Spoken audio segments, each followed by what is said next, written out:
Hey guys, how you all doing today? It's Jordan here from Switchwatch, back today with a review of Football Manager Touch 2018. Now, full disclosure, I did buy this game myself and I wanted to review it for you guys. So anyways, let's get on with it.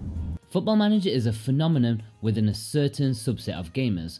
Nobody ever really talks about the series in end of year lists or about their favourite games ever, but there is a huge market for millions of Football Manager addicts out there keeping quietly to themselves, probably because they're too busy trolling through some random Moldovan youth team to get that inexplicable euphoria of finding the next Ronaldo or Messi. Believe it or not, Football Manager is easily one of Sega's biggest franchises, which is an amazing feat considering the series is often treaded far too carefully when venturing from the PC market onto consoles.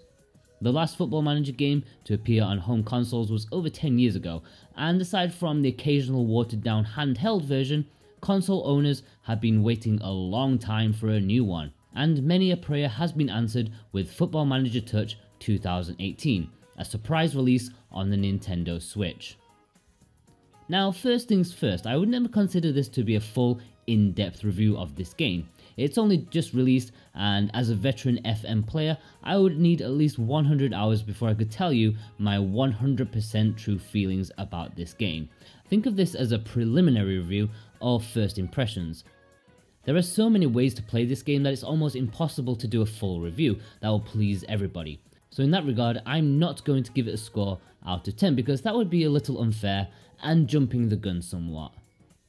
I'm mostly going to talk about the port and what I think of the interface, how intuitive it is, and so on. I feel explaining the game of Football Manager would be incredibly dry and superfluous for you guys. So this is the touch version of Football Manager. What does that mean? Well, there are 3 different versions of each yearly release: the full fat Football Manager, Football Manager Touch, and Football Manager Mobile. Touch fits somewhere very nicely between the 2 other options. It's not a watered down experience for quick mobile play, nor is it bloated with unnecessary fat and fluff found in the big version. For all intents and purposes, the Touch version is what you would probably have found in the main game about 10 years ago. It lacks team talks, press conferences, dealing with agents, and overly micromanagement extras found today. Aside from that, it's still the big game experience, and that's why for me it's the perfect version. First, let's start with the less important aspects. Visually, the game is fine. Obviously, it's mostly just text and numbers, but there is a bit of modernized flair here and there. The match engine is in 3D, and of course, it doesn't look great by something like FIFA standards, but it does the job to visualize the action well enough. I don't play Football Manager for how it looks. The screen layout is important though, and I think this one has got it right. All of the actions and inputs are where you'd think they would be, and it's all nicely intuitive to navigate as a long-time fan of the series. New people will probably get hopelessly lost, but that's all part of the learning curve for the game. The sound has always been a bit of an issue for me with the series. There's practically no sound throughout the game, aside from one piece of music on the main menu. There's the poor matchday noises, but I instantly turned them off. It really could have done with a nice selection of licensed music playing in the background that you'd find in any sports game worth its salt. So why not this one? Football Manager is the kind of game you listen to your own music or put on a podcast in the background, or if you're awesome, a Switchwatch review playlist. Now let's talk about the game in action. What's immediately obvious after playing this version for a good few hours already is that it's far better suited to handheld mode, where you can utilize the touchscreen. In docked, you're stuck with using the analog stick to painfully move the cursor around the screen in a sluggish fashion. It's usable but not ideal. I don't know if using a mouse on the Switch is feasible yet, but if so, that would make it much better. Either in docked mode or handheld mode, the Joy-Cons are seemingly integral to the experience. I find that a bit of a downer since, even though they are really handy, just holding the Switch's light Joy-Con-less screen and using my fingers would have been great. As it is, it's just a bit bulkier than I imagined. I'm not sure why they couldn't have implemented some sort of swipe function to replace the use of shoulder buttons to bring up the menus. The controls take a lot of getting used to. You'll make plenty of mistakes fiddling around with the menus, pressing the wrong buttons, accidentally progressing the game while you were in the middle of looking for something, and so on. You will get used to it eventually though, and mixing and matching between Joy-Con inputs and your own finger inputs will become second nature in an hour or two. I found the touchscreen to be mostly useful, if a little inaccurate at times. Dragging players and scrolling up and down didn't really sit well, and a little more calibration and polishing could have gone a long way. I'm hoping there will be a patch in the future to smooth this out. It's not the end of the world though, since, like I said, using a combination of the Joy-Cons and touchscreens makes things fairly pain-free. Doesn't come close to a mouse and keyboard, but it's a sacrifice I will have to take to have Football Manager on the Switch. There are also some glitchy artifacts here and there, like menus not appearing when they should, or you'll click on one player and it'll bring up another. These things only happened a couple of times, and I haven't bumped into anything major so far though.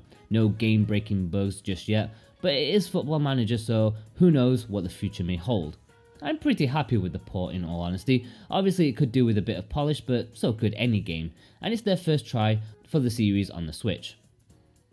As for the gameplay, well, there are so many ways you can play this game. I'm the kind of Football Manager player that starts right at the bottom with one of the worst teams in the world and brings them right up to the top. I love it. In previous iterations, I've won the Champions League with Dover Athletic and Truro City. That's the kind of FM gamer I am. Some people like to play as their favourite team, some prefer to play in the most random league in the world, others like to choose one of the richest teams and splash the cash. It's all fair game, and it's one of the reasons why I love Football Manager. It may be worth noting that you can create your own team, which as you can see is what I did for my first save. You basically replace an existing team and completely change everything about them, even with no players if you so choose. This is unusual for me, but I actually did this, replacing a team with my very own Sheffield Renegades, working my way up from the bottom to the top. Let's see how that goes. There are also challenge scenarios which plonk you down in the middle of some sort of crisis situation that you have to manage. Whether it be most of your team being injured or having a team full of kids, it's a fun little side thing for players as a challenge. I've tried it in previous games, but I don't see myself trying them again, to be honest.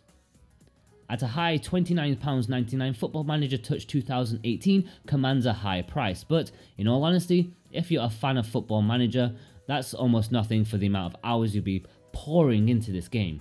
Obviously many people will think that's extortionate and a case of the dreaded Switch tax, but let's be clear, the Steam version is about the same price. As long as it's smooth sailing down the line, I'll be happy to claim it as good value for money. Overall, if you're a Switch owning FM addict like me, then you'll have no doubt purchased this already. Those on the fence not sure about what it can offer in comparison to the PC or iPad versions, you have nothing to worry about. You're still going to get the same great experience, just with slightly different controls that will take some getting used to. As for the long-term game, well, it's difficult to say right now. I'd have to get back to you in about a month's time with that one. But it's looking good, and I'm quietly confident to call this a success, despite some little niggles here and there. As stated, I'm not going to give this a score since it's way too early for that. I just wanted to give you some first impressions. Okay guys, if you're a regular Switch watcher, then we would love it if you click that like button and leave a comment below. Do you plan to pick up Football Manager on the Switch, or do you already have it on a different device? If you're new here, then why not consider subscribing for more awesome Switch content far into the future.